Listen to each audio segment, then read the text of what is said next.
How's it going, everybody? This is Alex Caceres, and you're listening to Story of the Fight.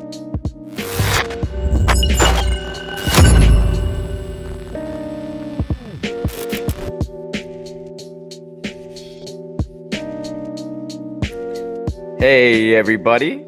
It's another week. Story of the Fight. I was like, is the music going to stop? Yeah. Is it going to go down? Everybody. I like the fadeaway underneath this. Yeah, for sure. My name's Miro. That's my boy, Will. What up? It's another week of Story of the Fight. Cover everything MMA. Yeah, welcome to church. Welcome to the Sunday MMA Church. I mean, at some point, like, we got to make some type of, like, shirt or something, right? Yeah, I was just thinking about when we were talking about these ones, this coincidence. Yeah, we didn't call each other to plan out wearing the same shirt. This is the OG shirt. Yeah, the original, yeah. When Rich was saying we got to design another one, I was like, dang, I should make a church one. And then here we are talking about it. That's awesome. Well, for anybody that's first listening to us and you want to, continue listening to our content later on down the road, we are available Spotify, Breaker, Pocket Casts, Radio Public, Google Podcasts, and Apple Podcasts. Social media, Will? Yeah, we're at Story of the Fight on Instagram and Twitter. And then we have a group chat on Facebook, and it's Story of the Fight chat. And you can catch us, obviously, here on YouTube as well. Absolutely, absolutely. So anything exciting happened this week for you, Will? Santa Cruz County Fair. Ooh, oh, snap, that's still a thing? Still a thing. I don't think it was sick. Last year, but it was last night. True. There's a lot of things that weren't a thing last year. Yeah. But yeah, dude, they had the cinnamon rolls, Oh Got my to God. See the hypnotist. Remember that dude? Wait, what? No. He does like a show like every year. Dude. He got all sentimental at this one. He was like, I've been doing this for 25 years. It's like, thank you guys. Like, I was like, whoa. Was there be like, boo? No. Just hypnotize somebody. Get off the stage. No? People love him, dude. He's like Shout a out staple Michael of the Mesmer. Michael Mesmer. Dude. Yeah. That's so awesome. Dude, honestly, I don't think I ever went in the Santa Cruz County Fair. Really? I don't think I did. Dude, they have went to the this, Gilroy Garlic Festival, the Strawberry Festival, the Artichoke Festival. Classic. Yeah. I don't know. Dude, Monterey County Fair, I don't think I did. They have this like food truck that comes and just does cinnamon rolls. And they're like, I literally look forward to it like every year. Dude, I'm on a diet now. Why? I've been getting too fat. Dude, same. I went on a hike on Saturday and I was like, God damn. Okay, so I worked out for the first time a couple of days ago. Just worked out chest and back, right? I'm in so much pain right now. Dude, I'm really sore right now. I feel I'm so out of shape. It's ridiculous, man. Yeah. It's ridiculous. So, dude, this week, Dallas started Kid Pitch. So it's his first season of Kid Pitch. And he got his first league or what? Yeah, got his first hit yesterday. Ooh. Yeah, brought in the only RBI and got to run himself. Nice. So it was good times. And right after that, he had his football game. Like right after. Yeah, so we got Bo Jackson. I know, dude. He's a little Bo Jackson, man. It's crazy, but it's always fun, man. Always a good time watching him play sports. Yeah, that's sick. Dude, right now I'm working on his attitude. Like, that's the most important thing. I tell him, no matter how good you are at anything, dude, if you have a shitty attitude, nobody's going to want to play with you. Nobody's going to want to coach you. Yeah. You know who kind of seemed like they had a rough attitude last night, though? Are you thinking Anthony Smith? Yeah, but I kind of liked it. Disagree. I liked it, though. Yeah. Yeah, I mean, shout out to Anthony Smith. I think he has how many main events does he have? He probably has the most main events without ever holding a belt, right? It's got to be. Maybe. I think he has like his last 5 fights or something like that. He's like to the UFC. He is what the hypnotist is to the Santa Cruz County Fair. He's a staple in there. He's been there for a long time. Done a lot of main events, Yeah, he's like the light heavyweight Cowboy Cerrone. Oh, that's a good comparison. Yeah. Dude, light heavyweight Uriah Faber. Yeah, but yeah, dude, I'm looking back at it right now.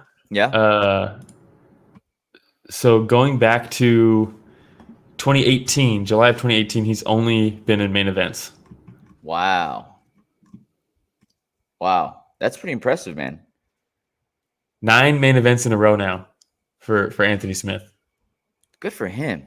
Dude, I mean, 9 main events, not just 9 main events, but 9 in a row. That's crazy. And he doesn't have the belt, That is pretty nuts. People love him. Yeah. He seems like a good dude. and he's a great fighter. This? Yeah, I mean, he seems like a really good dude. And how about this? Anthony Smith has 5 first-round finishes since 2018, tied with Vicente Luque for the most in the UFC during that stretch. Wow. So people think of him as losing to like John Jones and Glover and Rakic and all these guys. But, I mean, he's tied for the most first-round finishes since 2018. I mean, there's a reason he keeps getting these high-profile fights, you know? Yeah. Every time we're like, maybe it's like starting to kind of go downhill for Anthony Smith. He racks up another first-round finish like this. I'll raise my hand and I'll say, yeah, I'm one of the ones that has been saying that I don't think we're going to see him make another title run, but there's going to be a lot of fun fights from him in the top 10. Yeah, I like this revenge tour that he's going on right now. He lost to Glover and then Rakic, and then 3 first-round finishes in a row, all in main events. Calls out Rakic, right? Called out Rakic, and guess who responded? Rakic. Which I'm glad, because Rakic keeps calling out Yuri, and it's like, nah, dude, you don't get to get that fight now after you were denying him the whole time. Yeah, Idri Prohaska. We got shout out to all our Czech Republic fans. For sure. Dude, if we don't pronounce it correctly, you know they're going to jump on us again. Yeah, I guess. Oh, man. But hey, yeah, they did, for sure. Yeah. But again, I always mention the fact that walkout music is very important to me. Return to the match. Yeah. Whenever he comes out to that, I just know he's in the zone. Yeah. Well, how about this? In his last 3 finishes, we got triangle choke, leg kick TKO, doctor stoppage, and now a knockout. It was a doctor stoppage. Or no, this was a submission, right? He got him with the rear naked eventually. But yeah, still, not a one-trick pony. Okay, there we go. The pictures are coming up. I was like, hey, Rich. We got pictures, I think. Yeah, dude. Hey, but that shot right there, you see Anthony Smith leaning back, avoiding the big right hand from Spann, and being able to land a couple of counter left hooks. Yeah, but not just leaning straight back, right? He's not just sticking his head back to avoid a shot, you know? Like, he looked good, man. And, dude, his hands looked really crisp. They said that he came in heavier than usual, too. Dude, I mean, he looked powerful. He looked very powerful. Now, first, after he got the first knockdown on Spann, I was super happy because the disrespect of Spann picking him up and carrying him across the octagon. Even his face, dude, he's like, fuck? He was just like, come on, like, we're really doing this right now? Like, that's what it seemed like. But dude, there's a lot of power behind the shots. And even this one that you see right here, when he was landing cleanly, you could just see Spann wear it on his face. Yeah. I mean, everything he was touching him with looked like it was wobbling Spann. And, dude, he was so accurate. That left hand, dude, it was just short little shots that Spann couldn't even react to in time. He was nice so and quick, compact, so precise. Man. Yeah, man. He looked good, dude. Dude, so he, first of all, when they're on the ground, he's systematically breaking down Spann little by little, just doing what he wants, you know, and then he finally gets the rear naked choke there. And then when he stands up and he starts yelling, I know. That's an ass whooping. That's an ass whooping. I was like, my man. Yeah. That was so awesome, Spann was being a little disrespectful coming into this, you know? Oh, for sure. Yeah, and how about, hey, shout out to ESPN for being probably the worst. I missed the entire post-fight interview. Dude, it's like they're on a delay, right? So that they can bleep or not even. I wish they would just bleep because, dude, they just cut out entire sentences, and it's like, why are we doing the interviews now? Why are we doing them? And, dude, people can watch someone's jaw get broken in half, but they can't watch someone curse. Get the fuck out of here, dude. I hate that shit. It's Disney, dude. Yeah, but we can show someone's whole bottom jaw pushed in because it's broken in 2 places. But yeah. Oh, don't swear. Fuck out of here, dude. Well, a couple things, right? Like I was saying, that's an ass whooping quote. And then when he says, hey, so Rocket just replied, and he says that he's available in December. He goes, Merry Christmas to me. And I was like, dude, what a badass. I know, dude. You could tell that Bisping and Fitzgerald were kind of stoked on this too.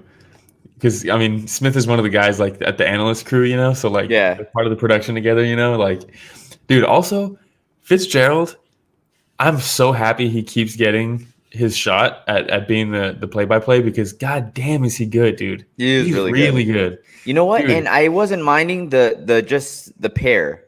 Yeah, it's we didn't have nice, a lot right? of people trying to talk over each other.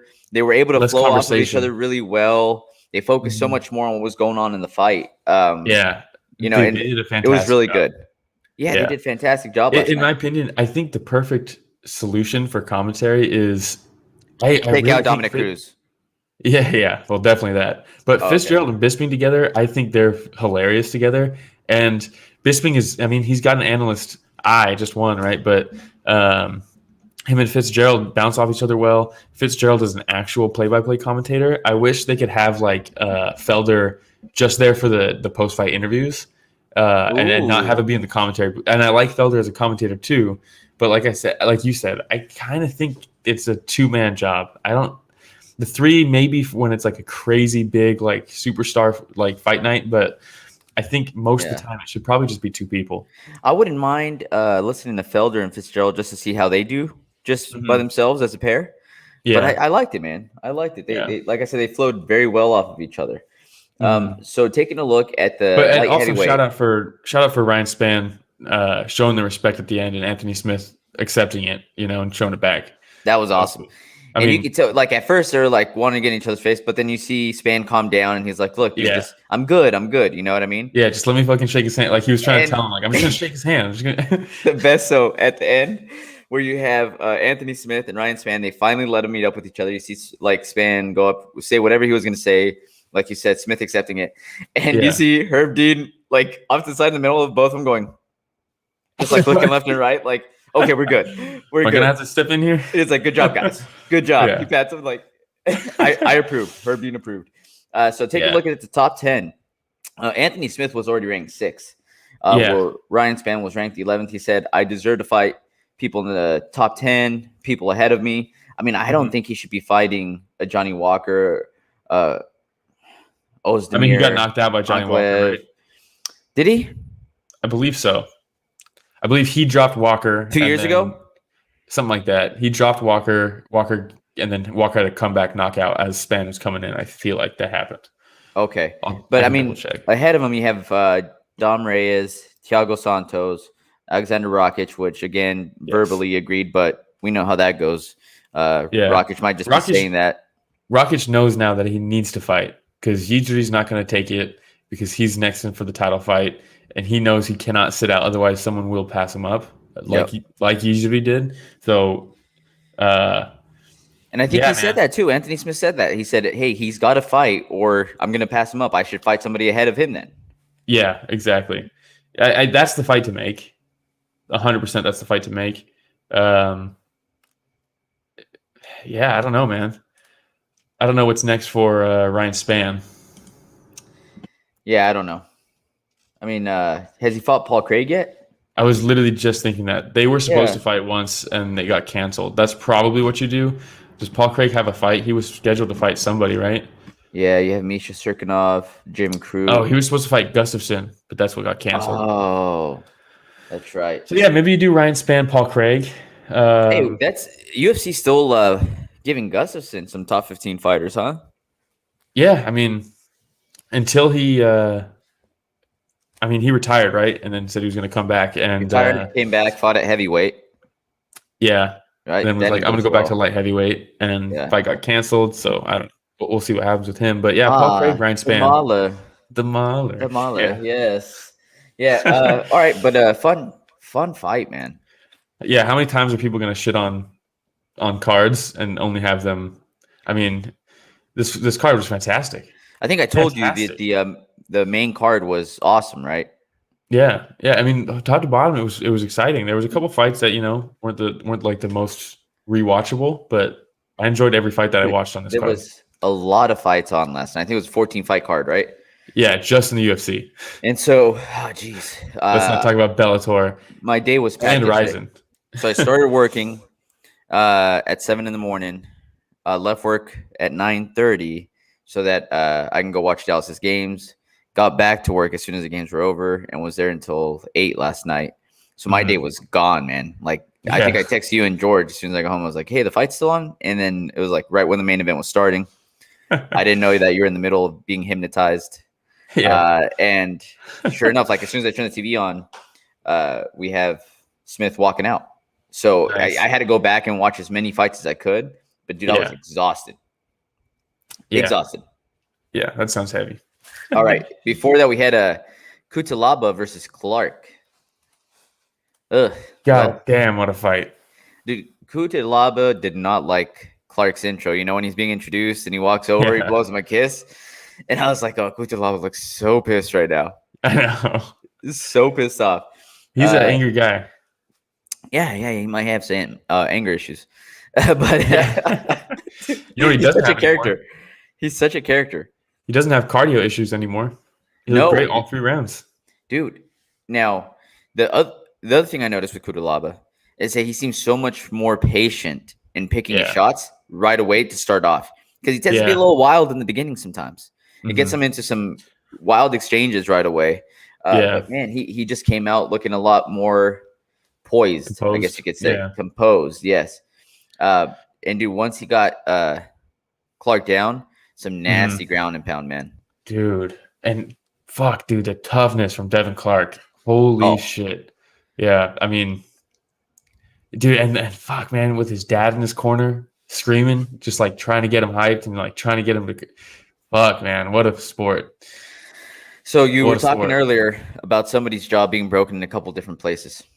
Yeah. I think this is one you're talking about, right? Yeah. Look at that. Fuck, dude. Yeah, those 3 front teeth right there are pushed back because it's cracked. I saw someone talk about it's a gum break, which allegedly is fairly simple as far as recovery goes, which is nice. It's not like something too crazy. It's, I guess, from what you see at least. Thank you for taking that picture off, Rich, because I was from what I read, it looks a lot worse than it ends up being. But goddamn, does it look bad? No, but you know what? And I can't imagine fighting another round with it like that. It looks a lot worse than it's actually being. I don't know, man. Like as far as recovery and recovery. Like the procedure, it's not like anything else. It's fucking painful. Oh yeah, I mean, I bet it's way worse than anything I've felt in my entire life. And you continue getting punched in the face after that. Dude, to come back and fight the 3rd round and win it on some of the judges' scorecards, I believe. Right? Oh, that's rough, man. 2 judges gave it to Clark in the 3rd round. Wow. Yeah. That's impressive, man. Tough as nails. I mean, tough as nails. Dude, Clark. Dude. No, keep going. My bad. No, I was just going to say, Clark ate a few knees, man. Like, when they're in that clinch position up against the cage, he just left himself wide open, right? So I was like, I kept on saying, like, dude, put your hand down, put your hand down, put your hand down. Yeah. And he was just battling the hands, like, you know, hunched over, straight knees to the jaw. Yeah. And I was like, oh. Dude, and how about one of my favorite moments in MMA history is Johnny Hendricks versus Robbie Lawler the second time. In the last, 30 seconds of that fight, it's just Hendricks stalling, right? He was going deep on the double leg and getting his head in between Johnny Hendricks' legs. And, dude, the last 30 seconds of that fight, he's just fucking throwing elbows. And you can hear him. He's like, just fucking screaming. And then, they break because Hendricks has to pull out because he's eating elbows to the side. And he's just, fucking crumbling with them. So he breaks off. 15 seconds left. Everybody thinks Robbie Lawler's down on points because of the control that Johnny Hendricks had. And he's just fucking ballistic, screaming with every shot he throws. He's throwing head kicks, crazy hooks, and Hendricks is just trying to get the fuck out of there. This is probably chill, bro. Yeah. And the last 15 seconds of this fight, Devin Clark, knowing he's down on probably most of the rounds, just goes so fucking hard on Cutelaba. And I mean, obviously he couldn't get it done, but you love to see that shit, man. He didn't just wilt. You know what I mean? He was losing most of the time, but those last 30 seconds, he gave it what he could, you know? And fuck, man. Hey, but Cutelaba, all respect to Devin Clark. Oh, Baby Drew coming through. Baby Drew saying great card last night. Shout out Baby Drew. Thanks for joining us, man. Yeah, fun card. Yeah, it was a very fun card. Now, probably one of the best performances I've seen from Cutelaba. That was probably his best performance. Right? It's got to be. And then also Cutelaba, next time somebody offers you a translator for the post-fight interview, maybe take it. Maybe just have him there just in case. Use him a little bit. Let him get paid. We were very limited to what we could say. But A for effort though. A for effort.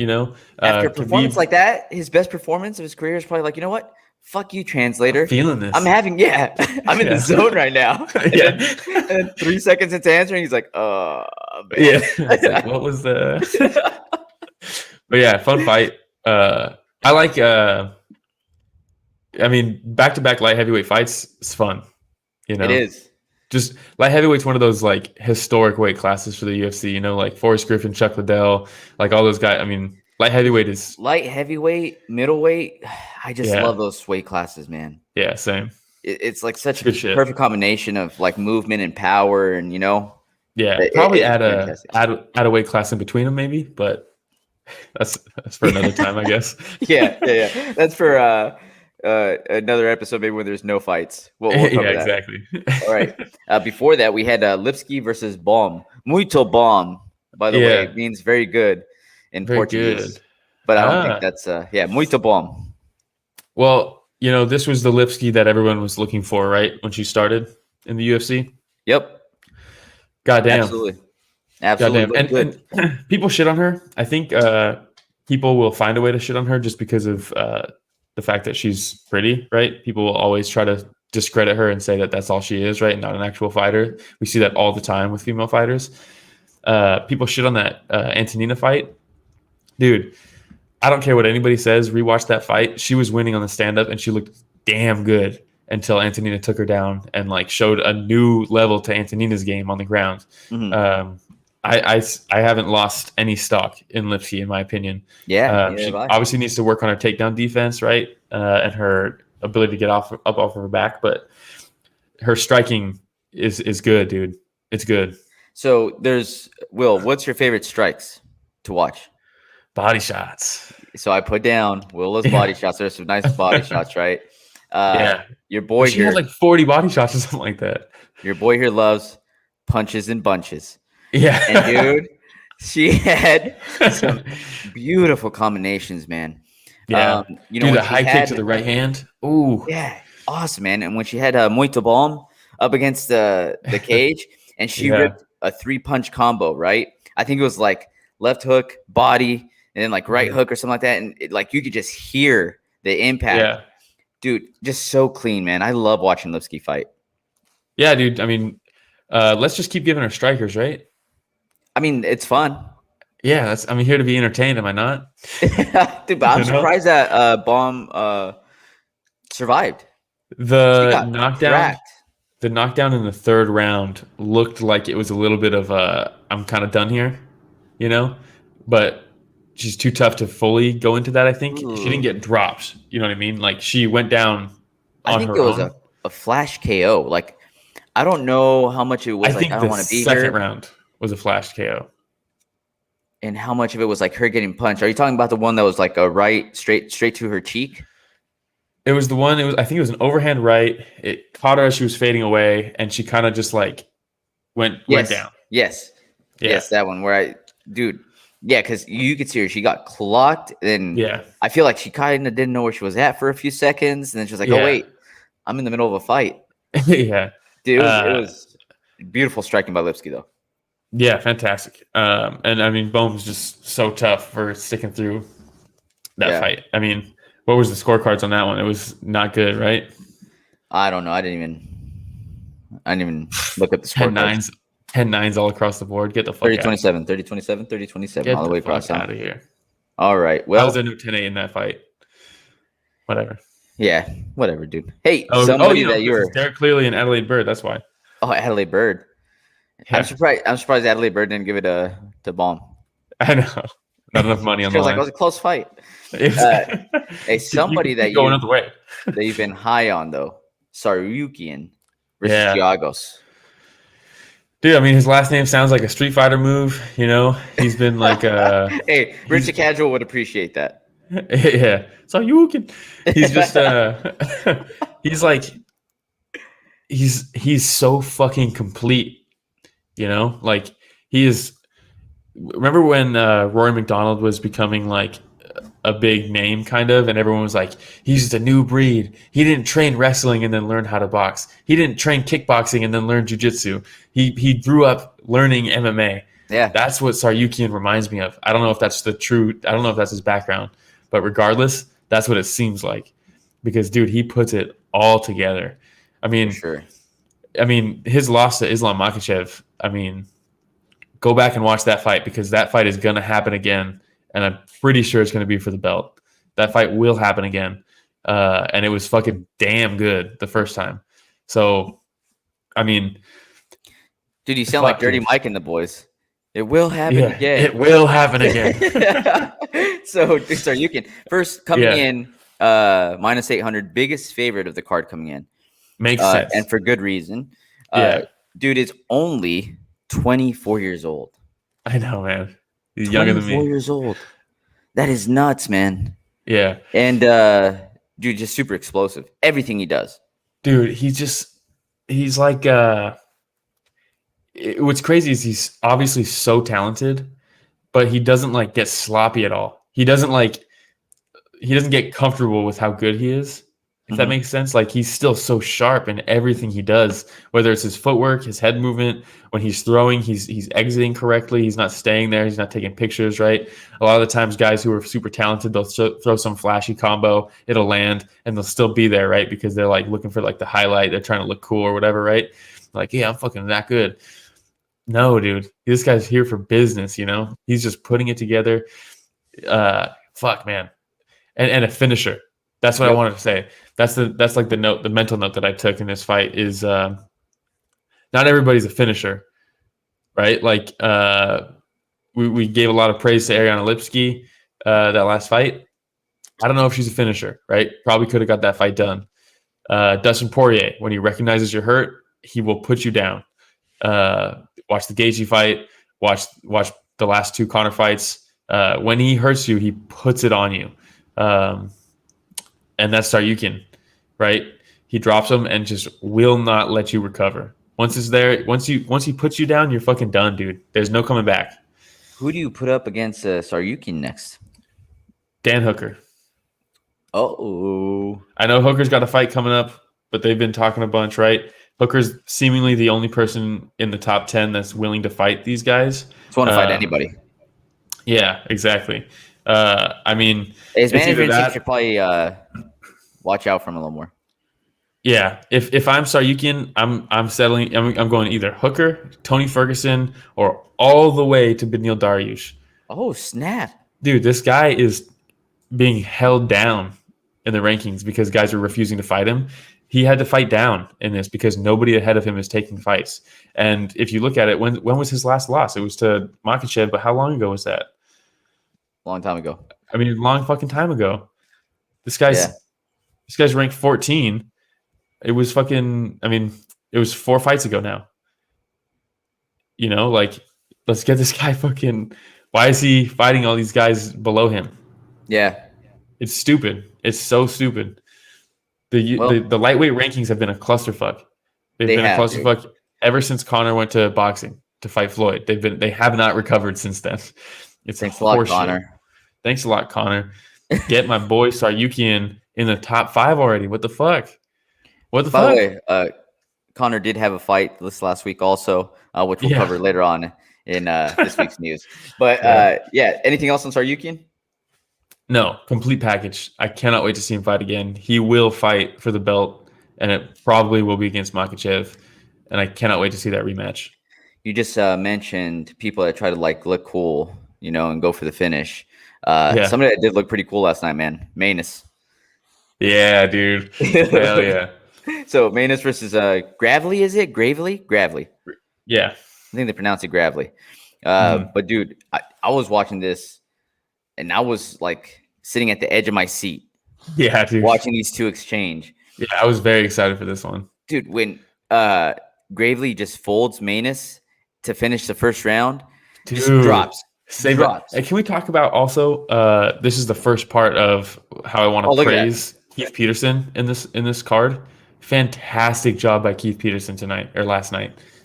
He does a pretty good job, man, overall. You know, he just doesn't take any nonsense. They say that, but He's no I've nonsense. seen him. Peterson. But I've seen him take nonsense when it comes to fouls. You But watch guess that what he mouth. didn't take? Yeah, guess what he didn't take this card? Nonsense. Yeah, Dude, I just love fantastic that. job not stopping the fight at the end of the first. Whenever, Fantastic. Did you ever watch Little Giants? That football movie Oh back yeah, in the yeah. day? That Long kid that time sounds like ago. he has a frog in his throat. Is it I Little don't Rascals or remember. Little Giants? I don't remember. I don't remember. But I love Keith Peterson in the beginning when he asks, "Are you ready? Yeah. Are you ready?" And it sounds like he just smoked an entire pack of Marlboros right before you walked into the octagon. Dude, when earlier in the night there was someone who grabbed a fence and he ran over and was just like, "Oh." It's so funny, dude. Might be one of my favorite refs right now. Not necessarily because of the the job he does reffing, although he's not a bad ref. No, I think he's top 3. But he's dude, number I feel 3. Like the way that he looks right now is going to be Cody Garbrandt in 30 years. I know, dude. Doesn't he remind you of like an old Cody Garbrandt? Yeah, definitely. But dude, he's so much fun to watch in there. But yeah, dude, just a comeback. Because you could see when Manus is in the corner and they're like, dude, don't sit down. Don't sit down. Like, get your feet back on your feet. Bounce around. Yeah. And even then, like, Manus is like looking straight forward, just like a zombie. So I mean, he got flash KO'd in that first round. And if there was 3 more seconds, it was over. Yeah. But the bell saved him. Shots. He ate some more shots when he was flash knocked out, sitting against the cage. So the bell absolutely saved him. But I thought the entire time that he was just staring out to dead space. I was like, dude, he's still fucking rocked, man. So 1,000-yard stare just went through Vietnam. Yeah. So the next clean shot that connects, he's out. That's what I thought. Yeah. Mm-hmm. And he ate a couple more shots, man. And because of the fact that Gravely thought, hey, next one I connect, he's probably out. He came in more aggressive, which left him open. Dude, what a nice little shovel hook. Ooh. He cuts the angle, just throws it upwards a little bit, and just catches. The way he fell back was fucking, man. What a sick finish too. Yeah, dude. And went for it. Manus is pretty big for that division. Yeah. He's lanky. He's definitely lanky. He reminds me of Tim Means a lot. Okay, Dirty Bird. Yeah, a little bit. But man, anything else on that fight? No, I mean, if you ever want to see some exciting shit, watch that fight. Because absolutely, fuck, man, what a turnaround. Manus, I'm a fan now. I'm a fan. Yep. All right. Before that, his coach is a Redditor too, and he's on the MMA subreddit a lot. Tell him to hop on. Tell him to hop on the pod. I'll message him. Message him, dude. All right. Buckley versus Arroyo. Before that, I put in the title "A Night of Comebacks" for a reason. The Manus fight and this fight. Fucking hell, man. Talking about somebody that's big for their weight class too, Arroyo. Or more like a Hoyo. Yeah, it's either that or Buckley maybe needs to somehow get to welterweight. Or maybe, it's a combination of the two, I think. Yeah. Because Buckley is smaller, stockier, right? We said it before. He reminds us of Tyson. Yeah. But Arroyo, man, he was almost like a one-trick pony for most of the night, but he was still picking off some clean shots for against Buckley. I mean, he's a sniper. Yeah. He's a sniper. He reminds me of like if you mix like Rockhold and Wonder Boy, you know? Okay, I could see that. Yeah, because he has that wide Wonder Boy karate stance, hands a little bit low, bouncing back and forth, you know? Mm-hmm. I wouldn't say he's as quick as Wonder Boy. No. But he's I can see the resemblance. Yeah, the stance a little bit, the way he throws his kicks is a little bit more like Rockhold. I don't know. You can kind of figure him out a little bit, though. Like you said, one trick pony a little bit. He switched stances like once in the fight, and then I was like, I bet you he's going to throw the lead high kick and through the lead high kick, and then switch back to stance so he could throw the rear right kick. And it was like, okay, well, if he switches stances, just watch his lead leg, right? That's pretty much all he's going to do from there. Can we talk about the fucking chin on Buckley? I think hematoma too. Oh my god! Remind me of remember Mark Hominick? No. Damn, Mark Hominick, OG WEC days. He's got probably the worst hematoma I've ever seen outside. I can barely remember what I did yesterday. Yeah, but Yeah, man, the chin. I mean, he ate a high kick early in the fight as the exact same way he got KO'd with the high kick against was it Kiriko? Mm-hmm. And I was like, "Fuck, man, that might be the solution to fighting Buckley is just keep him on the outside, throw that high kick." He kind of leans into it. He did it a number of times throughout the night, but he just fucking ate him. He just ate him. The other thing is, there was a few times where Buckley would come in straight and like duck a little bit, where Ahoyo would try to come in with right straight. Yeah. And Buckley picked up on it and he started ducking. So he threw the right straight and he'd sidestep really quickly with the left and throw the left body hook. shot. Dude, Yeah. he did that body shot. And I was like, oh, woo! man. So Buckley's so quick, man. So quick. And his corner, fantastic corner work, dude. Like constantly being like, don't walk in. Like you need to like move to get in. Like you can't just walk in. Like you have to earn your way in, basically. And he started to, and that's ultimately what got him the finish, right? Is that he didn't just like walk in recklessly, and I mean he really covered the distance well. There's 3 questions that were answered for me last night with Buckley, right? Cardio, discipline, and toughness. Yeah, seriously. He checked all those boxes last night. Mm-hmm. I'm a fan. Win or lose, Buckley is a fun fight. He's never been to the judges. Ooh, not once. Hey, Uncle Dana loves those types of fighters. Yeah, and you know I think what his else contract's over, right? I'm not sure, but he got 50 G's. Oh, nice. He won a performance of the night. I believe Smith got a bonus, Tsarukyan got a bonus, Manus got a bonus, and Buckley. All very deserving. Yeah. Hey, good picks. Yeah, really. I mean, and Buckley, how about Buckley? Ahoyo is now, what, like 9-5, I think? And he's lost his last 3, I think. And instantly, the first thing Buckley says on the mic is, do not cut this man. Yeah. Fucking, like, keep this man in the UFC. And to have the wherewithal and I mean, to say that at the end of the fight is really cool. Yeah. After a guy just high kicked you multiple times, hit you with a flying knee straight to the face. Like, dude, and holy shit, man.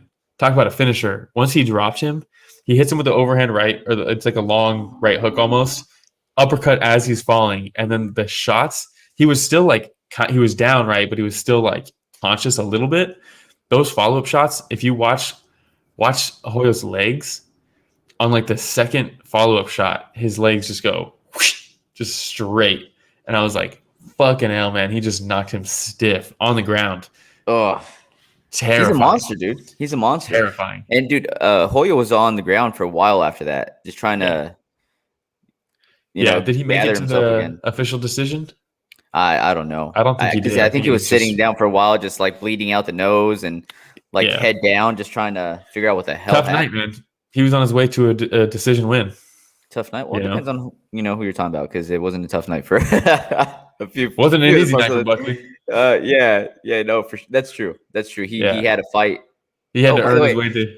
I wonder how long it took before somebody on Bisping's ear was like, "It's a Hoyo, not a ho ho." I know. Dude, he could not say it. Oh, it's so funny, dude. I love it, man. I love it. All right. Before that, also, how long do you think Bisping wanted to say he buckled him? Oh, he had that one in his pocket. Yeah, he had that one in his back pocket for a while. But we'll cover a couple of the fights on the prelims here. We had Jackson versus Bays. Yeah.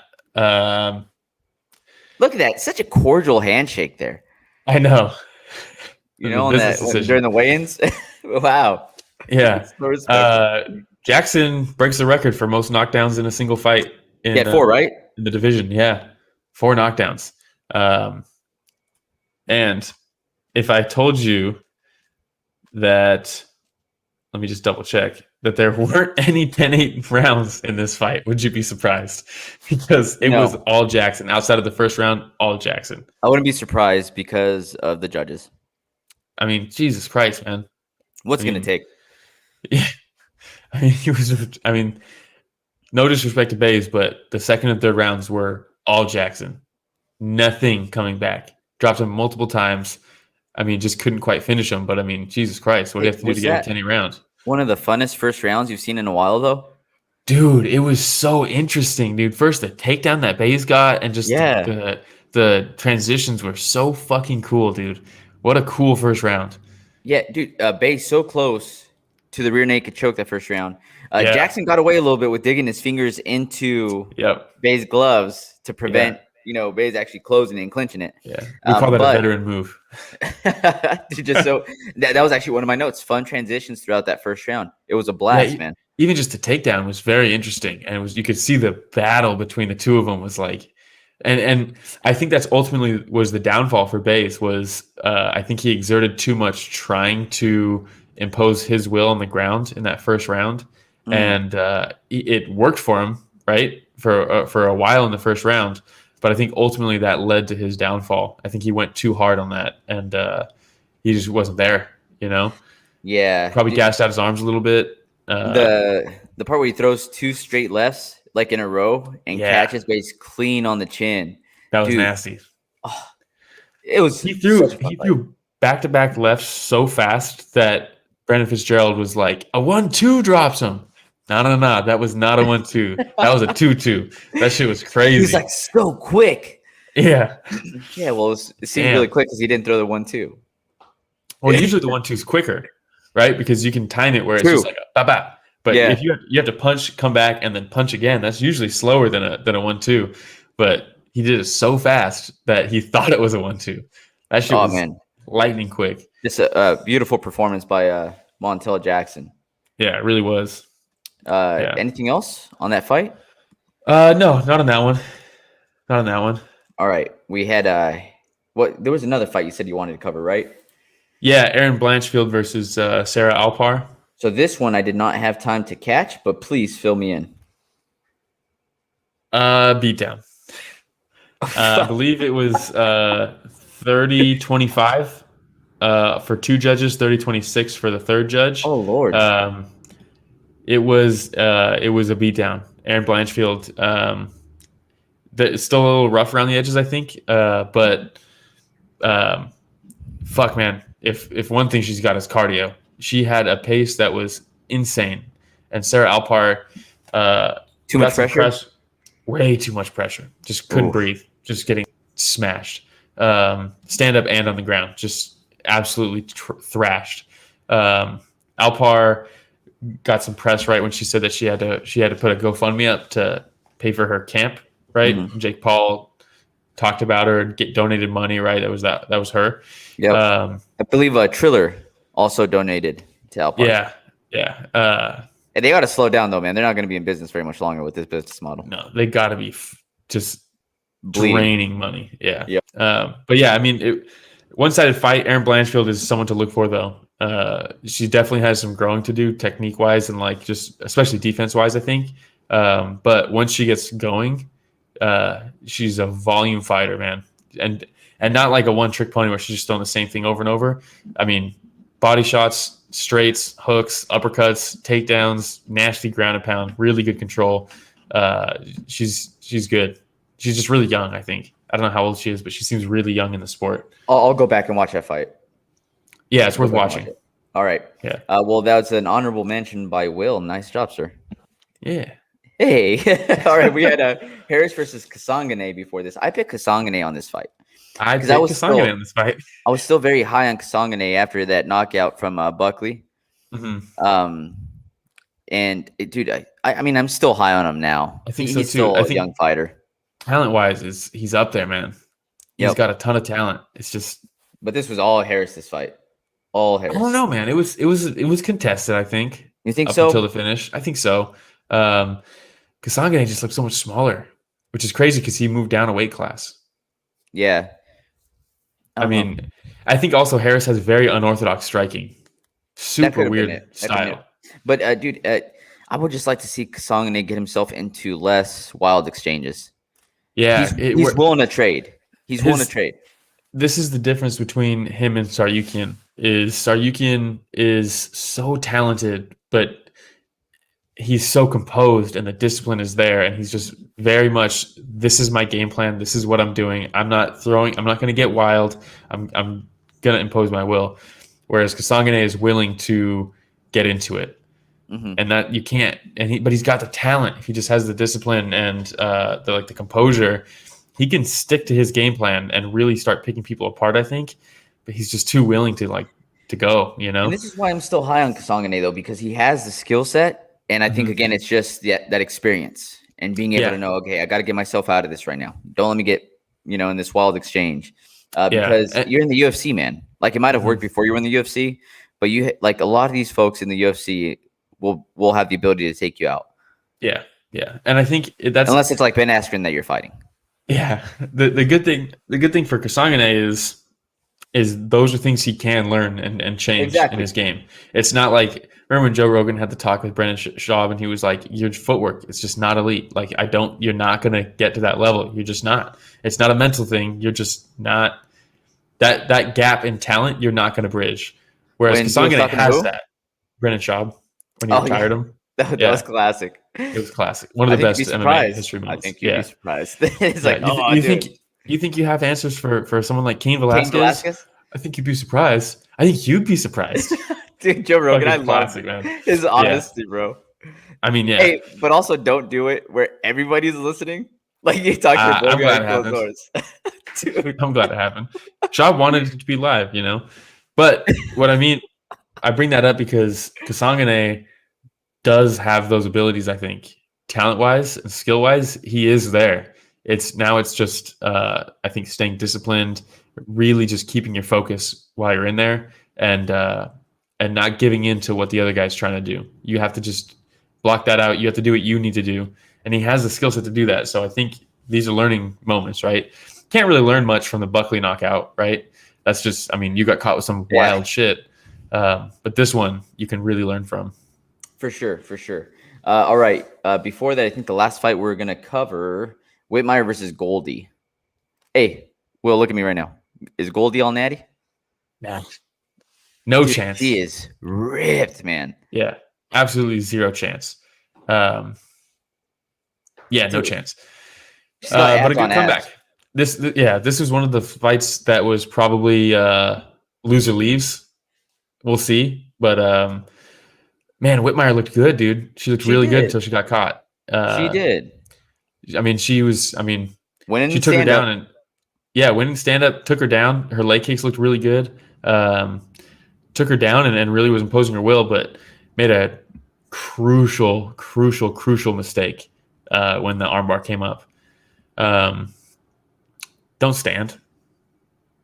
How many times we see that? You need to pressure.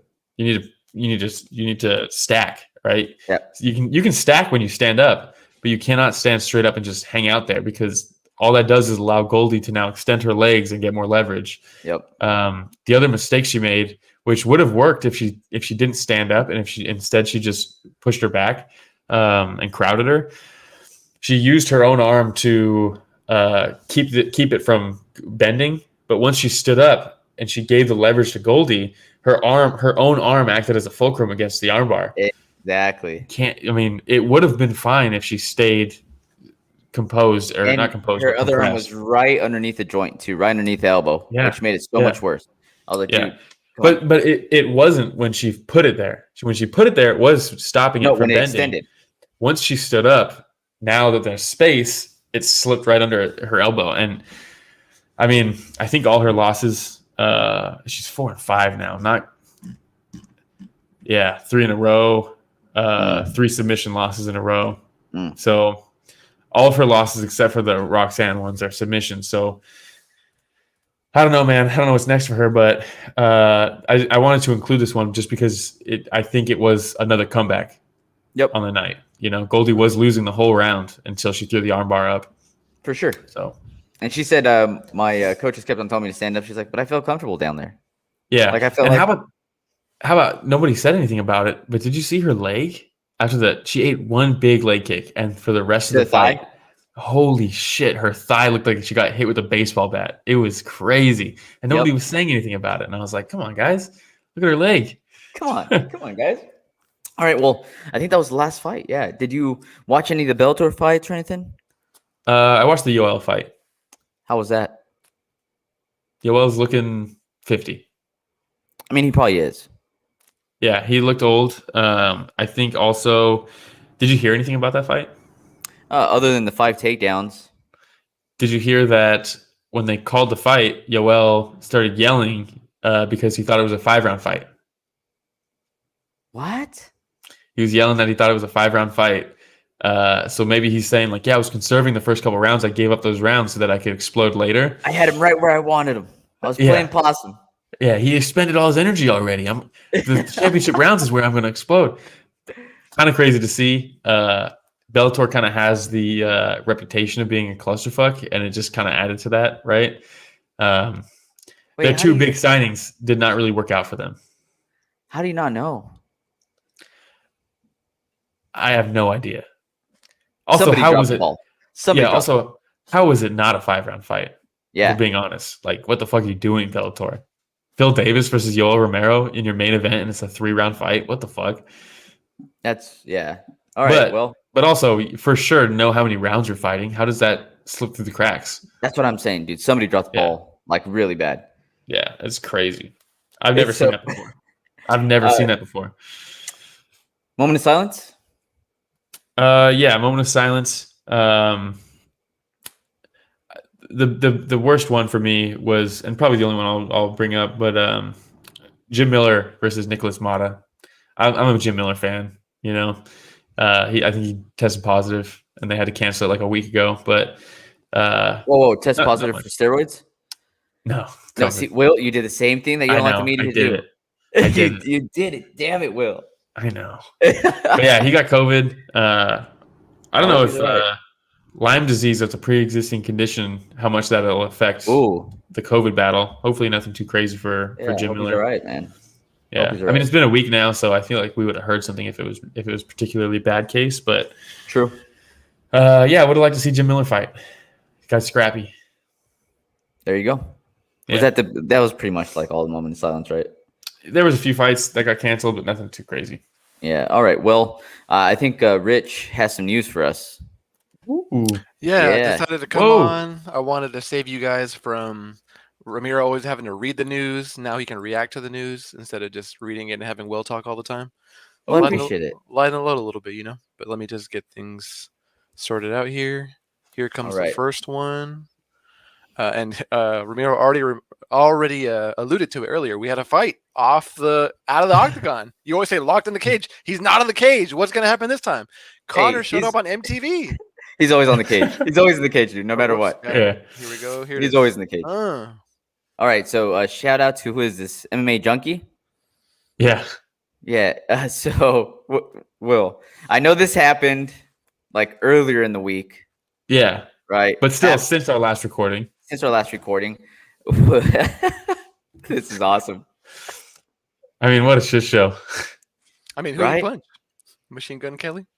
No, yeah, nobody got punched. Unfortunately. I didn't watch. Sorry, I'm a casual. I didn't even see the headlines. But Machine Gun Kelly had the jewels on his chin, so it was a perfect target for Conor McGregor. Yeah, so still missed it. The stuff that I was reading after this is that Machine Gun Kelly actually tried to be a tough guy. Oh. Yeah, and was actually okay. So, God, who was it? MMA Uncensored, somebody, I don't remember who, said that Conor didn't ask for a picture with Machine Gun Kelly. He asked for a picture with Megan Fox, and Machine Gun Kelly said something, and that's when Conor was like, "Who the fuck's this guy?" You know, and shit started rolling after that. Here's the thing. That story makes sense. But if you go with that story, you also have to go with the lie that Conor doesn't know who Machine Gun Kelly is. There's absolutely no way that Conor doesn't know who he is. Okay. There's no way. Maybe he knows of him? There's totally a way that could happen. I didn't know who Machine Gun Kelly was until Eminem did. Machine Gun Kelly is front row, literally front row at almost every UFC pay-per-view, including all of Conor's fights. There's no way that Conor doesn't know who he is. You probably met him before, huh? Maybe he was for sure. Well, maybe not, but at least passed by him numerous. Are you intoxicated? Yeah. That's what it sounds insane. Oh man, but dude, it's just Conor being Conor, dude. Conor doing Conor things, you know. So everybody, like for everybody that's watching the VMAs, you're like, who is this guy? Oh my god, I can't believe it. For everybody that's been following Conor for a while, we're like, yeah, another day in the office. And also, if you're Machine Gun Kelly, dude, like, hey, you're probably trying to look tough in front of your girl. Mm-hmm. But, dude, if those fucking guards were not there, you're getting lit the fuck up. Well, dude, here's the thing. Fighters become celebrities, right? But they're still fighters. These guys are not like normal people. You know what I mean? Crazy. Like, they go in a cage to fight other people for a living. Because that's what they're good at, right? That was what they could do. That's all they had. So like these people are not, a lot of them are not just like tough guys. They're not just athletes. You know what I mean? So like especially with the Diaz brothers, right? Like there's certain fighters that like you can't just assume it's all theatrics. You know, they're not just putting on a persona when they're getting in there. Like, hey, all I know is if you're The Rock and you run into Nick Diaz in the streets or Nate Diaz, better be careful. better be careful, bro. It's on site. Exactly. You know, like, but like these people think there's probably like safeguards. Like, oh yeah, it's Conor. He's rich, right? He's an athlete. He's a superstar. He's a celebrity. He's not going to do anything. I can act tough here. Nah. No, those things are after the fact. Those things happen after. You know, this is still a dude who came up fucking fighting. You know what I mean? Like they're not level-headed people. No, you know? No. It's a short fuse. I mean, and if Connor's won a punch, an old man in the bar. Yeah, exactly. But it's the same thing with the Ortega story, right? With Korean Zombie and Jay Park. Jay Park, I think he's a musician, right? But he also manages Korean Zombie. He's talking a bunch of shit, pretending to be Korean Zombie on social media, talking shit to Ortega to try to get a fight. Ortega finds out that that's who's talking shit and just slaps him across the face when they see him face to face. And he told him, he's like, when I see you, I'm going to slap you. Yeah. And what did you expect to happen? He's a fighter. You don't just talk shit. It's not, it is marketing, right? But they're still fighters. If you're not a fighter and you're talking shit, pretending like you're part of the whole like situation, like the show, no, dude. Did you ever hear his side of the story? Brian Ortega's? Yeah. No. He's probably. Like, dude, I feel like the UFC kind of wanted something to go down because they sat us like close to each other that night. Yeah, 100%. He's like, and I remember seeing the Jay Park, and I was like, is it that motherfucker right there? He's like, hey, and then he was with his buddy. He's like, hey, do me a favor. Can you look up Jay Park on Google right now? He's like, because I don't want to go slap somebody else that didn't deserve it. Yeah. You know? So, it's so funny, man. It was such a good story. These guys pretend like they can also shit talk. The difference is like if the Korean Zombie was actually talking shit, right? They might have an altercation if they cross paths, but at the end of the day, they're gonna fight. Mm-hmm. So like they'll bottle that up and fight each other. He's not gonna fight Machine Gun Kelly. He'll settle it. He's not gonna fight Jay Park. These guys aren't gonna fight these people. So like, yeah, this is the chance. You want to talk shit? All right, these are the repercussions. And that's the thing that Machine Gun Kelly, Jay Parks of the world are used to the, hey, let's talk shit, and we're not going to settle it. Like, it'll just be this fucking little Twitter beef or whatever. Yeah, dude. Our record sales will go up, yours will go up. When he was beefing with like Eminem or some shit, that's how I found out about him years ago. He like called out Eminem or something, and then they did like a couple diss tracks against each other, and they both become more famous. That doesn't happen in this world. Connor's so funny. He was like, I don't even know the guy. Yeah. He's like, I just know him as a guy that came with Megan Fox. That's it. And I'm just like, oh God, dude, it's so hard, man, because I just wish this guy would be in the news for the right reasons. You know what I mean? Yeah. It's so frustrating. You can't always get what you wish for. I wanted to know, does Nate Diaz have a beef with The Rock? Like, is that what y'all? So The Rock was on Jorge Masvidal's side when Nate Diaz was going to fight Jorge Masvidal for the BMF belt, and The Rock said that he hopes that at the end of the fight, he's putting the belt around Jorge Masvidal. They're both from the Miami area or whatever. So Nate Diaz was like, man, fuck this guy. Yeah, he took it personal. Nice. Okay, well, let's move forward a little bit. All right. We do have the next bit of news here. Carlos Condit retires. Does anybody have any last words for this man's career? I know he's not dead, dude. But, final words. MBK, dude. Born killer, dude. MBK. Fuck. Can I tell you how my roller coaster of Carlos Condit? Sure. I watched him in the IFL, right? I was a big fan. He was a fucking savage. But then he fought my boy. He fought Nick Diaz, and he point fought him. He won on leg kicks, kind of danced around the whole thing. Didn't really get into a whole fight. He fought him on points. He beat him on points. So say the judges, right? Nick Diaz 1-2-5. But after that, I fucking hated him. I was like, fuck this fool. I don't give a shit about anything else he did up until this fight. Yeah. Fuck him. Nick Diaz, ride or die. But then he fought GSP. And the GSP Carlos Condit fight, do you remember the countdowns? I don't know if they still do them. But it was before, like, I mean, YouTube obviously was a thing, but like it wasn't, the social media of mixed martial arts wasn't what it is now. It was, I mean, they would play the countdown right before the event started, you know, like in between the prelims and the main card type thing. And I remember I bought the pay-per-view, it was like $60, and they played the countdown, and it was GSP coming back from his ACL surgery, right? That's why he didn't fight Nick Diaz in the first place. That's why they had to do the interim fight with Carlos Condit and Nick Diaz. Remember, Nick Diaz is like, I don't think George is hurt. I think he's scared. Yeah. He shows GSP in the crowd, and he's like, ooh. Yeah. But GSP, he tears his ACL, and nowadays, people, they tear their ACL, it gets reattached. It's fucking no biggie. It's not even a year. They're back next week. Layoff. It's like 8 months, right? It's crazy. I mean, Kevin Lee, for both his ACLs, he just fought. But it was a big question mark. Nobody knew how he was going to come back. GSP, the greatest athlete the UFC's ever seen, the most well-rounded fighter. He tore his ACL. What's it going to be like? And they do the countdown, and they're interviewing GSP, and they're playing Lightning Crashes by Live underneath it. And GSP's talking about how terrified he is.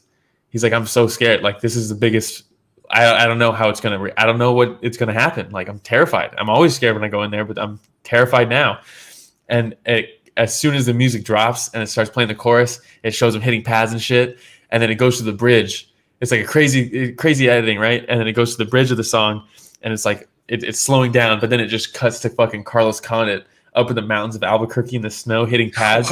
And I'm just like, holy shit, bro. I'm so fucking hyped, right? And it was so good, dude. If anybody wants to feel fucking inspired, you watch that fucking, I still watch it every once in a while. Oh, that's awesome. And then that fight happened, dude, and GSP was flawless, right? And they're fighting, and he's fucking point fighting like GSP does. He's like expert of the scoring of mixed martial arts. But then, dude, fucking Carlos Condit in the fourth round, I think, just getting outclassed, and he throws an unorthodox combo. He leans off to the right, and all of a sudden you see his leg whip up around and fucking drop GSP. And it was like, oh my God, because GSP was perfect. You know, I went into Dick's Sporting Goods one time back then, and they had a mural of athletes in the back, and GSP was the biggest one. And nobody talked about the UFC back then, and I was like, what the fuck is happening? Yeah. GSP's a superstar. So Carlos Condit drops him with this high kick out of nowhere. He doesn't even see it coming. GSP rolls back. Carlos Condit's on the flurry trying to finish him. Ultimately, he can't get it done right. But at that moment, I was like, you know what, dude? I'm still a Carlos Condit fan. I'm still a Carlos Condit fan. Dude, and you know what? He looked pretty good in his last couple fights too. He did. I mean, for what it's worth, he did. Yeah. And man, just another Carlos Condit moment, dude, was that last fight he had against Robbie Lawler for the belt. I think it was Robbie Lawler's last title defense. Robbie Lawler was just going through war after war after war. I mean, Johnny Hendricks 1, Johnny Hendricks 2, Rory McDonald, and then Carlos Condit. It's like, fuck, man, when is it going to catch up? And Carlos Condit drops him, flash KOs him in like the first round, and I was like, oh my God, Carlos Condit's going to be the champ, right? He was the interim champ before, but here it comes. And the fight was just a fucking war all the way through. The last round was fucking insane. And when the fight ends, they don't even give a fuck. They just both turn to the fence, and they put their arms up on the fence, and they're just standing right next to each other, fucking exhausted because they just fucking beat the shit out of each other. And I think Carlos Condit won that fight, but they gave it to Lawler. But I think he won that fight. And it's a shame that he never got to get the real belt. Yeah. Yeah, there are a lot of good Condit moments, man. He's going to be sorry I hijacked that whole... No, you're good. Will, thank you for regaling us, Ramiro. Are there any... If you could put some words on the tombstone of Condit's career, what words would you put on there? Natural born killer, dude. I would just leave it at that. Yeah. The photo that you put up is one of the most iconic Condit photos. And I remember when it first got posted, I think Esther Lynn took the photo. And the caption was, "Are you not entertained?" And I was like, "Oh, perfect, fuck, bro." That is perfect. Shout out to came up before that. Shout out to MMA Gladiator. Who? Oh, for the picture. I said Gladiator. I don't have it here. I'm not sure. Let's see. It says underneath the bottom. I'm not sure what it says. MMA. It just says fighters. MMA fighting. It says fighters. Must be their page name. Okay, there we go. Well, cool. Shout out to them for the picture. Appreciate it. Yeah. All right. And so next up we have another retirement, Joey Benavidez. I'll let Ramiro retires. take this one. Yeah, go ahead, Take Ramiro. the Condit one. This is all Ramiro. I'm at a loss for words, guys. So with Joey Benavidez, I mean, Will knows this has been one of my favorite fighters. Hey, dude, I'm not the biggest guy in the world, right? So that's one of the reasons that I jumped on Team Alpha Male, because when you take a look at their bantamweights, right, like they just had so many solid bantamweights, flyweights coming out of that camp, and for They me, built those divisions. They really did, man. And for me, one of the guys that I always followed was Joey Benavidez. You know, when you know about his background, the addiction that he dealt with, getting out of that and putting himself in a position to be one of the top athletes, one of the top fighters in the world, and stayed there for such a long time, man. You know, there's just what is there not to love about Joey Benavidez? You just love the guy. You know, he seems like a good dude. Everybody that runs into Joey Benavidez has nothing but great things to say about him. Anybody that trains with him says nothing but great things about him. You know, he's part of MMA royalty, married to Megan O'Leary. You know what I mean? But just one of those guys that I'm always going to feel like should have been a champion. Should have been a champion before he actually retired. And the cards just weren't in his favor, man. Yeah, I mean, I said Carlos Condit, right, never got the real belt. I think we did an episode early on in this podcast of the best to never get a belt, and that Benavidez is in that list and will always be in that list. By far, championship level talent. I think I might have put him on that list too. Yeah. I've been in love with Benavidez for a long time. Yeah. Will, what would you put on Joey Benavidez' career tombstone? What word did you put on there? Fuck, man. I don't know. I don't know what I'd put like word for word, but the dude is a true pioneer of the sport. I mean, was fighting in the sport before his weight class was even in the UFC. So A true pioneer. A true pioneer. Really was. Perfect. Okay. So good. Shout short out and Joey sweet. Benavidez, man. And shout out to MMA Junkie. I I already wiped all my tears, by the way. Yeah. Yeah, because you helped me put this together. Okay. You should have seen Ramiro before the show. He was teary-eyed. Okay. Next letting up, it all out. Leon Edwards passes on Masvidal, and here's the pick for you guys. Shout out to Leon Edwards for the tweet. Okay, so my next fight will be for the world title. I don't want to hear nothing about a guy coming off of what does that say? Two fight skid. And KO'd his last fight. Okay, well, dude, Leon Edwards, I think, is somebody that can't get out of his own way because he continues demanding title shots. He continues, you know, passing up other fights that would build up his name, that would make him undeniable if he were to win. And dude, he keeps on shooting himself in the foot. I am going to heavily disagree with you on this. I think Leon is not getting in his own way. I think the UFC is getting in his way time and time again. I don't know why they don't want to see him fight for the belt. The guy is now on a 1, 2, 3, 4, 5, 6, 7, 8, 9 fight winning streak with his last loss against the current champ before he was the champ. What the fuck are we doing here? What are we doing? You look at the names he's fought. I mean, Jesus Christ. Vicente Luque, Brian Barberina, Donald Cerrone, Gunnar Nelson, Rafael dos Anjos, Bilal Muhammad, Nate Diaz. I mean, Jesus Christ. What else does he have to do? Why does he have to fight a guy who keeps getting gifted these top spots because he's popular? Fuck off. I don't. But that's what it is now. It's a popularity contest now. Yeah, but I respect him for not caving on that. I was mad at Leon when he didn't fight Wonderboy. At this point, fight Jorge Masvidal? So what, if Jorge Masvidal wins, we get to see him fight Kamaru again? And so we can go 0-3 against the champ? Why the fuck is Masvidal even being put in a position to fight the number one contender? Because if he beats Leon, if you beat Leon, you get a title shot, no matter who you are. So Masvidal shouldn't even be in the conversation. Get the fuck out. Masvidal should be fighting someone outside of the top 5. Gilbert Burns. Maybe Gilbert Burns. Masvidal? The welterweight division is so fucked because they're trying to make superstar fights when you have someone who's on a 9-fight winning streak and his only loss in the UFC, I believe his only loss in the UFC is against the current champ, and it was like fucking 4 years ago now. If this news roundup was a UFC fight, it'd be a 10-8 round right now for Will. No, dude, my thing is that I agree with what you're saying. right? But it is a popularity contest these days with the UFC. So if you're Leon Edwards and you really want to get that title fight, should you have to fight Masvidal? No. But will it help you if you beat Masvidal? Will it help you be more undeniable? Yes. And that's where I'm saying, Leon Edwards, you already know the game that you're in. You've been demanding a title shot for how long? You're on a 9-fight winning streak already. And if that's not going to get you a title shot, guess what, dude? You saying I'm going to skip these fights the UFC's throwing my way probably isn't going to get you a title shot if the 9-fight winning streak didn't get you a title shot. So make some money, knock out Masvidal, which me on the other side, just wanting entertainment, I get it. Like, that's a fight I've been wanting to see since he got served up a 3-piece in a soda, right? Then stop getting in your own way.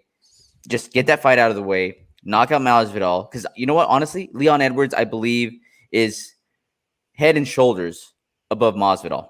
Yeah. So it's a winnable fight. At that point, you beat Masvidal. You say, I'm on a 10-fight winning streak. There's just no denying me at this point, UFC. Give me that title fight. The problem is he's done that. He's done that now. He played the popularity game. He fought Nate Diaz.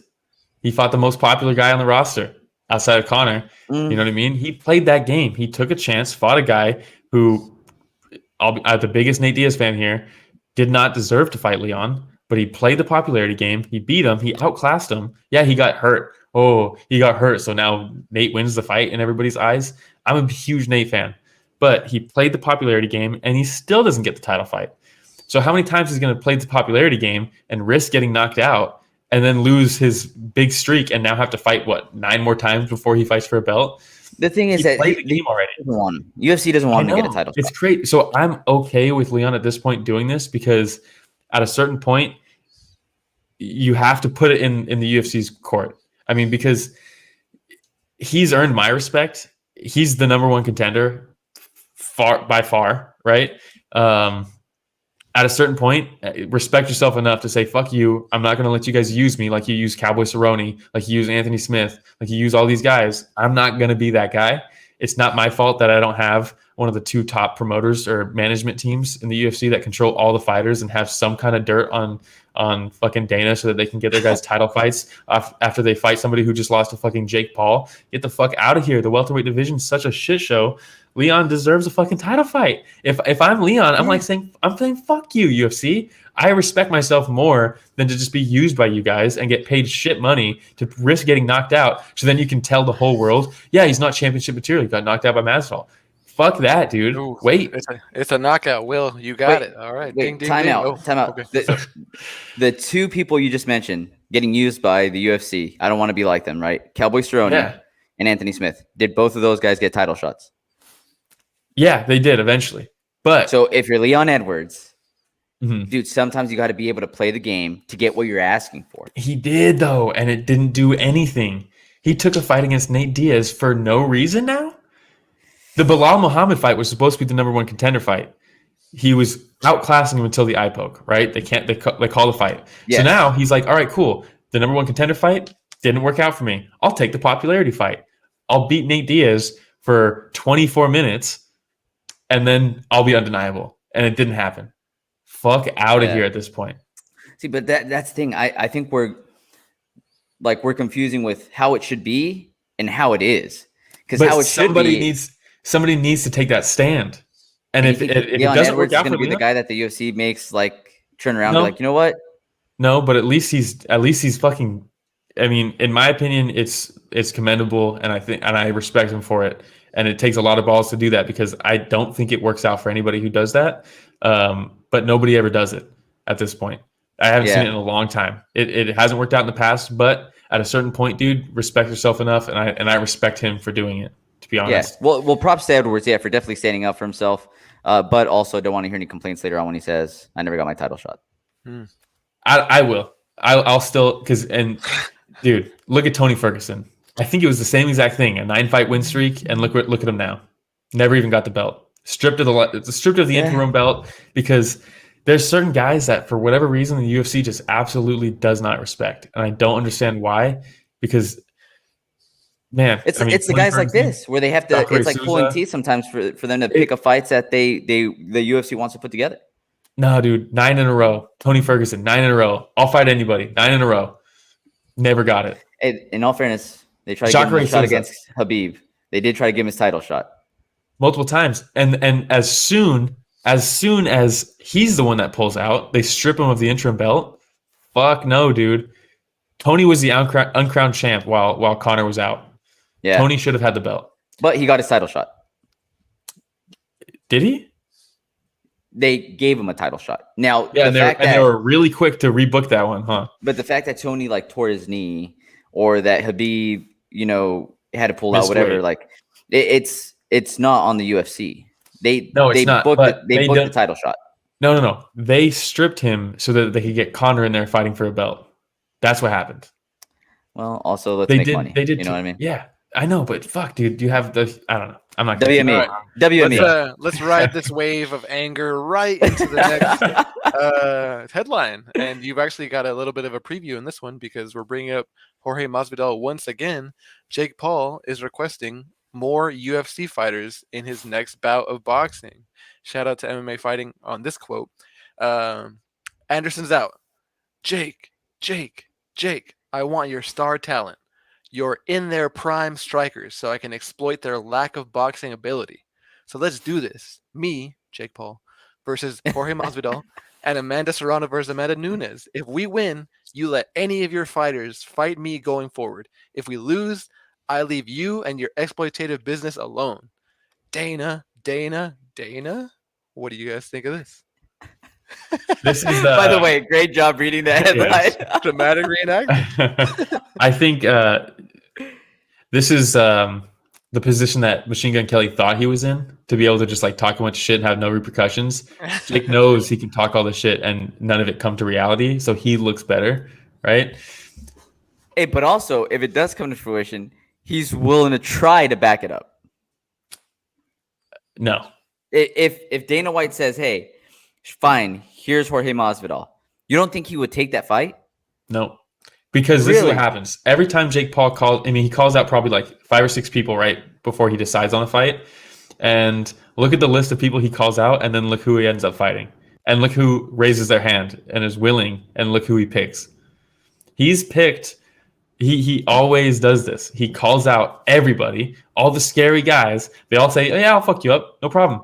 And then he ends up fighting Ben Askren. Then he ends up fighting Tyron Woodley. Let's be real here. He's calling out Jorge Masvidal. It's not going to happen. He's going to keep calling out all the top guys, and he's going to settle on somebody who has no business. Clout or what? Yeah, 100%. Because he ends up looking good. He calls them all out, and then they don't show up, and he can blame Dana for not letting them. It's not on me. Dana wouldn't let him. Well, what's good is now we have this on record, and we can remember this should it come true. I hope it does, because again, entertainment. Yeah, entertainment. It's a shit show, but I'm watching it. Yeah, at least it's a shit show put on by Showtime now. You know what I mean? I haven't seen a single second of the fights, but maybe if it comes true. Hey, also shout out Tony. Yeah, yeah, he just commented, "Sheesh." I wonder what. Good old Tony. But yeah, all right. So let's go ahead and get on to the next one. And this one is kind of it seems like it's following up on things we've discussed in previous weeks. A new MMA league in the works. I'm not sure. I don't even have a source on this image. I don't know where this might have come from, but I'll read it out to you guys and tell me where y'all might have heard this one. According to sources, a number of influential industry individuals have come together to create a new MMA league that is structured more like the NBA, NHL, NFL, rather than your typical MMA promotion. This new league that would also include an athlete association that implements a CBA, a collective bargaining agreement, with 50-50 revenue share between the stakeholders and the athletes, guaranteed contracts, health insurance, career-ending insurance, and a pension plan. The plan is to announce the venture in the coming days, I'm told. They are hoping to launch in 2023. This talks about a lot of things that you guys have discussed in the past. Do you guys think this is legitimate? Where did this come from? Let's get your takes. I think we'll start with Ramiro on this one.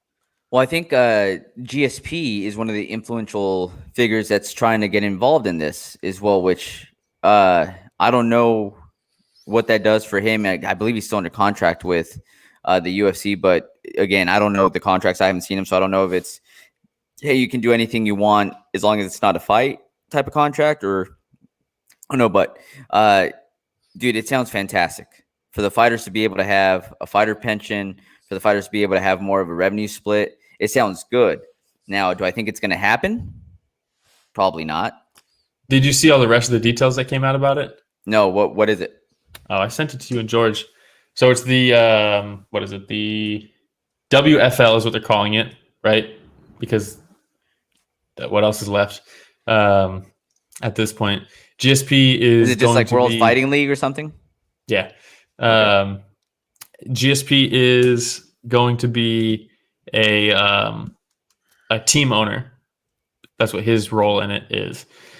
And that might sound weird to you. A team owner? What the hell? It's an MMA organization. So the group is made up of several former/current professional athletes from the world of NFL, NBA, and MMA, including multiple MMA world champions, 5 former respected MMA promoters, former MMA executives and matchmakers, actors, and recording artists. Those are the guys running the show.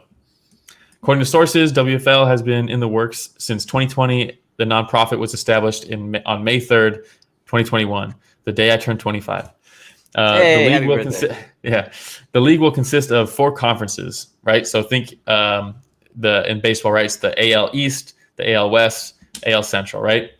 It is North America, South America, Europe/Africa, and Asia/Oceania. Each conference will consist of no less than 8 teams and no more than 24. So each region is going to have a number of teams. They're currently focused on launching in North America first. However, the framework is in place for a true world league. I'm kind of out already. Yep. At this time, they have 6 approved franchise owners, 4 in the USA and 2 in Canada. GSP is one of the ones in Canada, and claim they have multiple proposals and applicants being submitted for other teams. A conference will launch, right? So North America will launch when there are 8 respected approved team owners, right? So they're going to have at least 8 teams when they launch. According to sources, why is Ramiro already out? Teams, Yeah. will never work. No. But isn't there something to be said about having the structure of all the benefits and things like that too? That's what I like. That's the good stuff. That's the good stuff. The fighters finally getting a 50-50 revenue share. The fighters finally having a pension. All that stuff's good. But hey, here's more about it. According to sources, the CBA terms can't and won't be negotiated until they have a union of athletes established. However, any approved franchise owner has signed agreements that enforces certain terms and conditions they must abide by. Very good.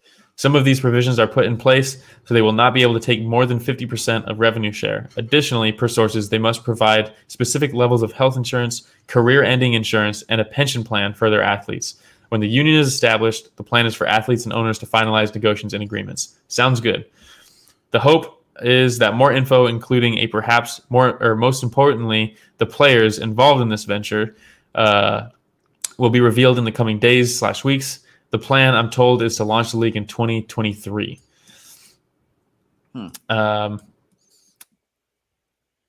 I would love for this to work because it's good for the fighters, right?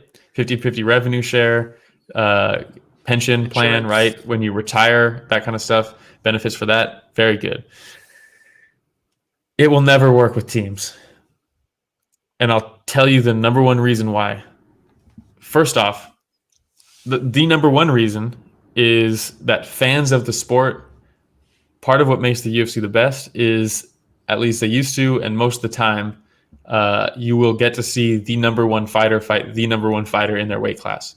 It's what ruined boxing. The UFC does it perfectly most of the time, right? We're getting to see Dustin Poirier versus Charles Oliveira.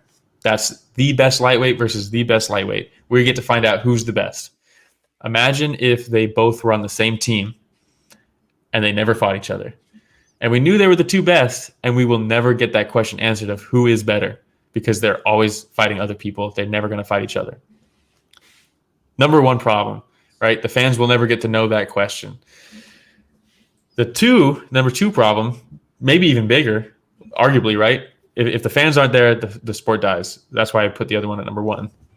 But fighters are fighters, and they will never be on a team, because how does that work? So if I'm the team, are we going to make a new gym? Is GSP using TriStar for his team? Because guess what? Other fighters are going to be fighting and training at TriStar. And it will never work with a team the way the gyms are situated, unless all the gym. Trevor Whitman has a team. Fucking Greg Jackson has a team. Unless it's like that, and guess what? No more cross training. It will destroy the sport. Yep. That it will not work with that. I don't understand why they just wouldn't take a structure from the UFC, from Bellator when it comes to rankings, right? And then just add in the pension plans, the 50-50 split. Think about it. Like if I'm a new fighter coming up and this is a rising league and you're telling me that we're going to end up getting 50-50 splits. And by the way, now I could probably start getting, like wearing my own sponsors on my shorts again. And like all these different things, if I have all these different options, like I'm probably going to take a look at the WFL a lot more seriously than just the UFC only. And hey, there's not a lot of killers in my division in that organization yet. Yeah, I'll be your champ. Cool. And then as people's contracts end up expiring in the UFC, right? Maybe it's not just Scott Coker sitting off to the side licking his lips. Now people are looking to the WFL right away to see, hey, they would 100% join it. Right. So, man, I think the plan would be eventually the teams would fight each other and then there'd be playoffs and then like a Super Bowl or like a World Series type thing. But unless, say a team from North America, they just won the playoffs in North America. They're going to fight the one in Europe, right? It's a tournament. Right. But those teams fight each other and maybe it's like a fighter from each weight class, right, is going to fight each other on the respective teams. And whoever has the most wins, they win like the World Series, right? Guess what? I now want to see them fight each other because they're the best. Yep. Yeah, that sounds. I mean, all your points are valid, but this is also never going to happen. But this is something that it has the potential to happen when there's teams. There's this thing when you go to like a fighting game tournament, like Street Fighter or whatever, like I like to go to. It's called crew battles. So there's 5-on-5. Oh yeah. And then the first guy on each team fights the first guy. And when you take a win, you try to knock your way all the way down the opposing list. Imagine that on these UFC teams. So how long is a season? Is a season 5 years long because of injuries and because of, you know what I mean? It's tough. It's tough. I don't know. I like the part about the benefits for the fighters. Don't like the current layout that you just mentioned. So I don't know. I'm over this. Crew battles, man. I'm telling you. I'm out. One guy tries to take out an entire team in a row. Dude, that would weight be classes. I guess so. Anyway. All right. So that's the end of the news roundup. But we did have a couple of our show has kind of evolved from just strictly UFC MMA to some celebrity fighting talk. So we've got a couple of prospects in the works that we wanted to get your eye on, Will, here to see if you think they have what it takes or who you potentially want to see them fight. So we'll just we'll throw that up on the screen for you right here. You can comment on anything. Form.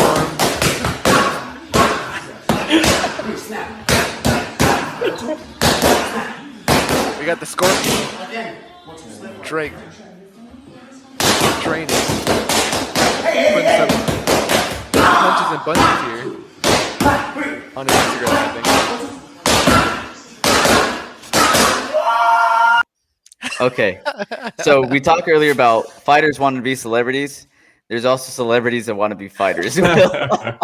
So what do you grade Drake? His mitt work? Like out of 10 or what? Yeah, 1. Yeah, 10 being the best. Mm-hmm. Like a 3. Okay, we got one more for you to see here. I want to see who you grade highest here. This is Tom Holland. Already way better. Right? Way better.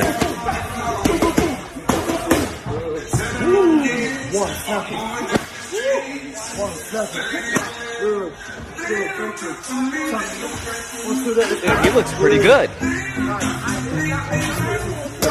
I'm also digging the upbeat music in the background. All right.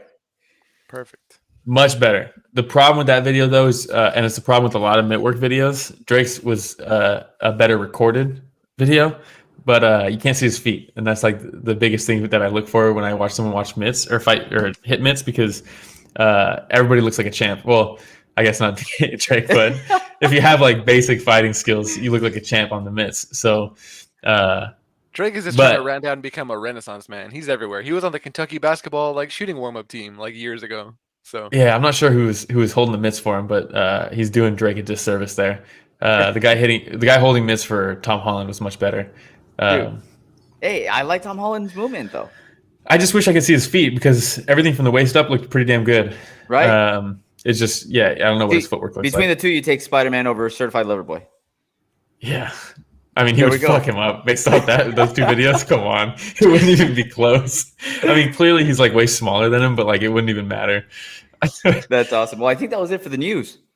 So if it's it for the news, I think that's it for the week. A little bit of a longer episode, but we had a lot to talk about.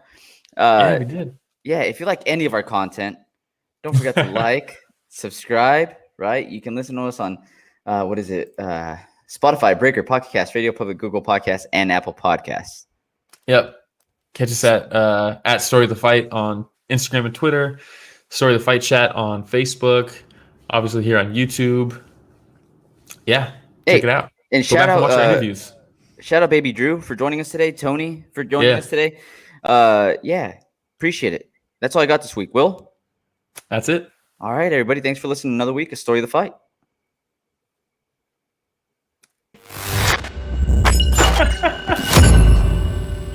Let's go George Masvidal.